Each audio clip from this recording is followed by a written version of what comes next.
সবাইকে নমস্কার ও আদাব। আমি আজকে আসছি ডিমের কোরমা বানানোর জন্য। দেখেন, ডিমের শাহী কোরমা বানাবো। এই যে ডিমটা দিয়েছি, শুধু লবণ দিয়ে ডিমটাকে ভাজতেছি। মশলা দিব জিরা আদা বাটা, পেঁয়াজ বাটা, দই, বাদাম, কাঁচা লঙ্কা আর কিশমিশ বেটে নিয়েছি, লেবু। এই যে পেঁয়াজ দিয়েছি, পেঁয়াজটা ভাজা হবে। প্রথমে দই দিব, তারপরে পেঁয়াজ বাটা, তারপরে বাদাম বাটা, তারপরে জিরা আদা বাটা। একসঙ্গে আমি সবগুলা কষাবো, কষিয়ে নিব।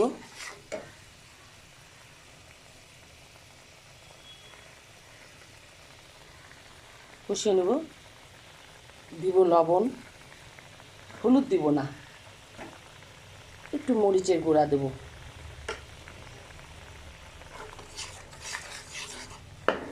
সুন্দর করে কষিয়ে নিতে হবে, কষানো ঠিক মতো না হলে গন্ধ করবে।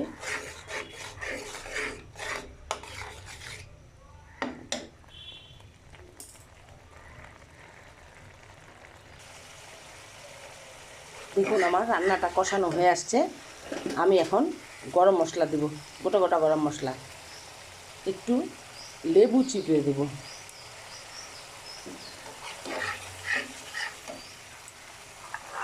এখন আমি ডিমগুলা ছেড়ে দেব।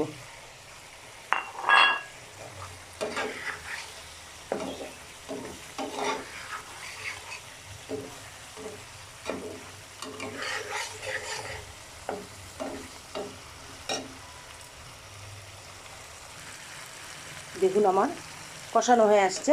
এই যে দেখেন, তেল ছাড়ছে। এরকম করে তেল ছাড়লে বুঝবেন কষানো হয়ে গেছে। এখন দুধ দিবেন, কাঁচা গরুর দুধ। খেতে খুব স্বাদ হয়। আপনারা বাসায় রান্না করবেন এভাবে।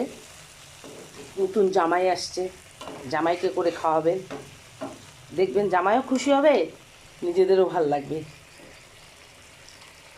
গরুর দুধ দিবেন। গরুর দুধ যদি যে না থাকে, তাহলে কৌটার দুধ দিতে পারবেন, ডানো। তো গরুর দুধ দিলে স্বাদ লাগে বেশি।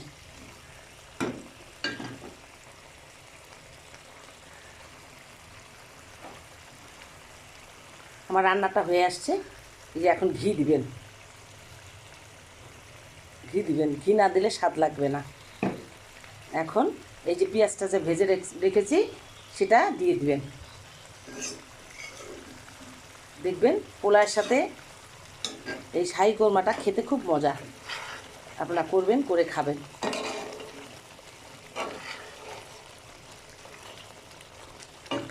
দেখুন, খুব সুন্দর রং হয়েছে, দেখেই খাওয়ার ইচ্ছা যাচ্ছে।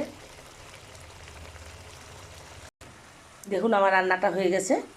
এভাবে আপনারা রান্না করবেন, বাসায় খাবেন।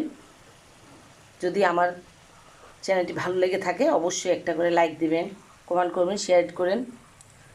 আপনারা ভালো থাকুন, সুস্থ থাকুন। আপনারা ভালো থাকলেই আমি ভালো থাকব। Good bye.